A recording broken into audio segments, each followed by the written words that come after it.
大家好，今天来说一下 QX80，大家比较关注的一些问题。第一个问题呢，就是 QX80的油耗问题，大家比较关心 V8 的发动机是不是特别费油。客观来说的话 ，V8 的发动机它肯定是非常费油的，尤其是在这个城市路况跑的比较多的情况下，你想很多 V6 的发动机油耗还到10多个呢。我这个车开了半年多的时间，然后呢，这个目前的综合油耗大概是18左右，跑了2个长途，往多伦多跑了1个来回。在跑这个长途之前呢，平均的油耗20多一点，所以说呢，你如果说城市道路跑的比较多的话，综合油耗的话，很可能会到20左右。如果要说你这个城市道路跑得少，堵车的路段跑得少的话，差不多也能跑到17、18个油吧。这是油耗问题。第二个问题呢，就是 QX80 的油箱有多大？北美应该都是一样的。它的这个油箱是，我查了说明书是98.4升，约等于100升吧。所以说呢，你加一次油的话，就按100公里20公升的油耗的话，也差不多接近能跑500公里。有很多人就问是不是不是在加油站，就是在去加油站加油的路上。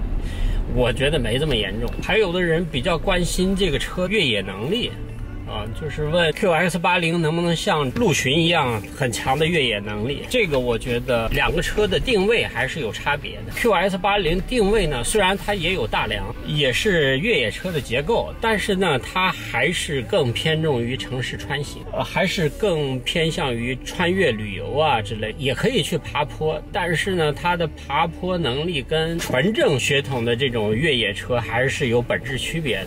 这个车呢，它不是专门用来跑越野的，它还是定位还是一个高级 SUV， 你可以去穿越旅游当然跑西藏什么的，我觉得这就应该是都小儿科了。你要是想用于越野的话，那你还不如买个什么普拉多或者是这个陆巡了。但是也不代表这车它没有越野能力就是你真正遇到一些比较差的路况的时候，它的通行能力我觉得还是很强的。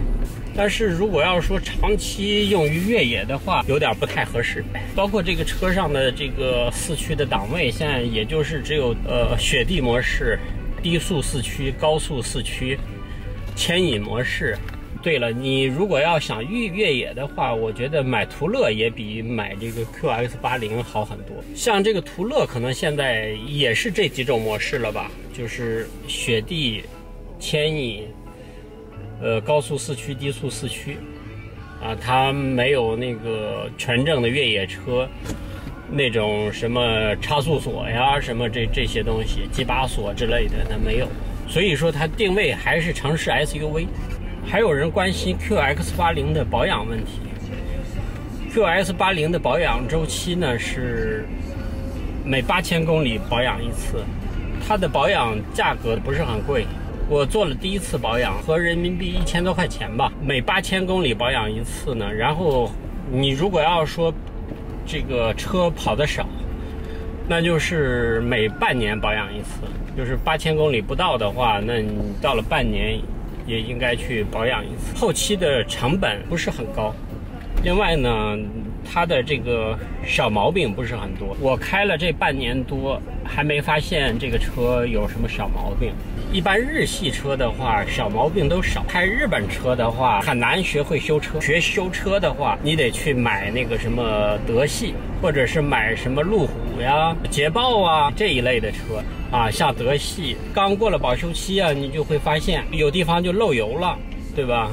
各种各样的小问题就都来。开德系车的，我还是建议你买个延保，如果你不愿意修车的话。当然，你如果想拿你自己的车练练手，学修车的话，那我觉得有没有都无所谓开个5、6年德系，你这修车技术就非常不错了。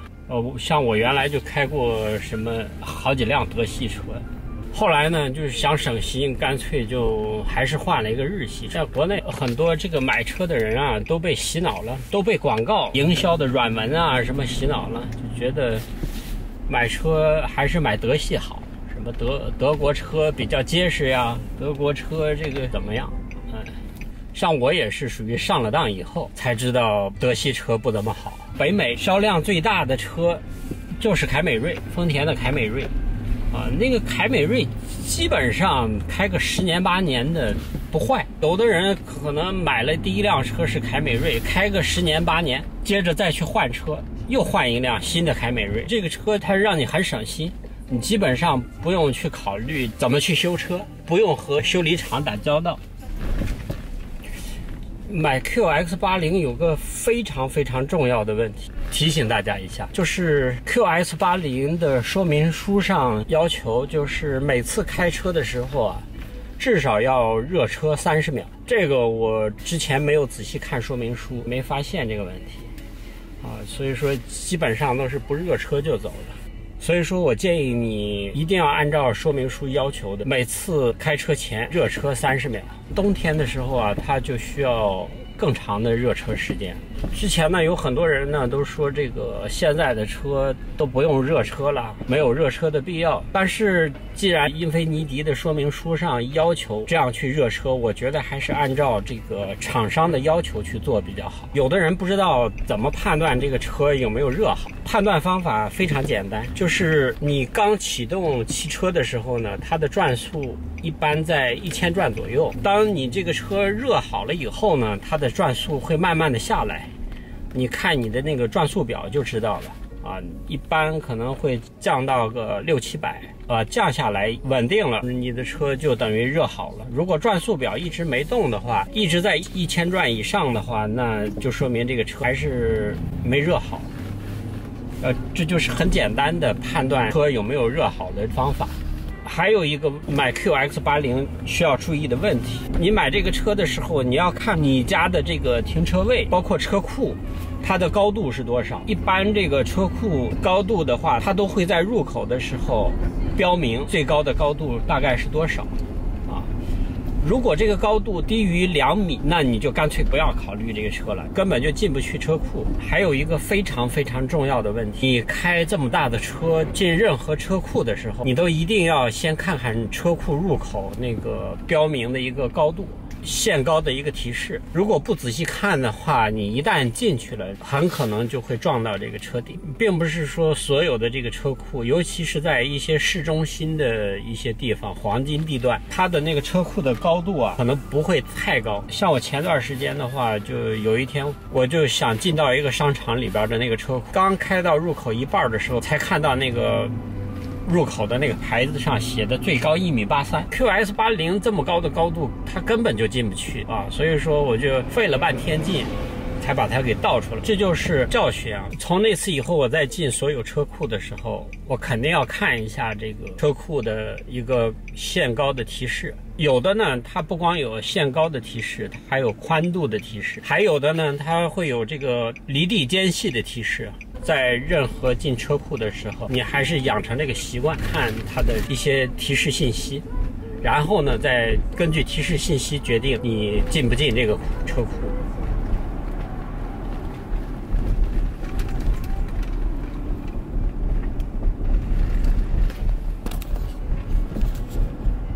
下一个问题我要说的是这个 QX80 的磨合期的问题。看说明书上磨合期大概是3000公里吧。它磨合期的要求呢，其实也就是不要暴力驾驶。它的建议是你在磨合期内，发动机的转速不要超过4000转，在这几千公里之内呢，尽量还是比较温柔的驾驶。